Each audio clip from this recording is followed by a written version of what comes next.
Welcome to the Slop Farm. Enjoy the video. In this video, I will show how to make a delicious and low-carb pizza crust using canned chicken. This is a fantastic alternative to traditional dough, perfect for a quick meal. First, gather your ingredients.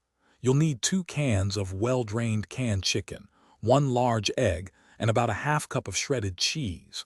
Don't forget your favorite seasonings like garlic powder and onion powder. Preheat your oven to 400 degrees Fahrenheit. Now let's get mixing. In a medium bowl, combine your 2 cans of thoroughly drained canned chicken with 1 large egg. This egg acts as a binder, holding everything together. Next, add about a half cup of your preferred shredded cheese. Mozzarella or cheddar works wonderfully. Then, season with 1 teaspoon of garlic powder and a half teaspoon of onion powder. Mix all these ingredients together until you have a well-combined, dough-like consistency. With your mixture ready, it's time to form the crust. Line a baking sheet with parchment paper to prevent sticking. Evenly press the chicken mixture onto the parchment, shaping it into a round or rectangular crust.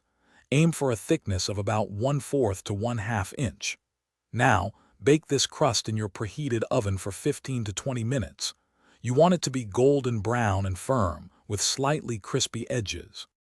Your chicken crust is now ready for toppings. Carefully remove it from the oven. Spread a thin layer of your favorite pizza sauce over the crust, leaving about a 1-inch border for the crust edge. Then, load it up with your preferred toppings, more cheese, vegetables, or cooked meats. Return the pizza to the oven for another 5 to 10 minutes, or until the cheese is bubbly and melted and the toppings are heated through. Enjoy your delicious homemade pizza. Thanks for watching. Consider subscribing if we helped you today.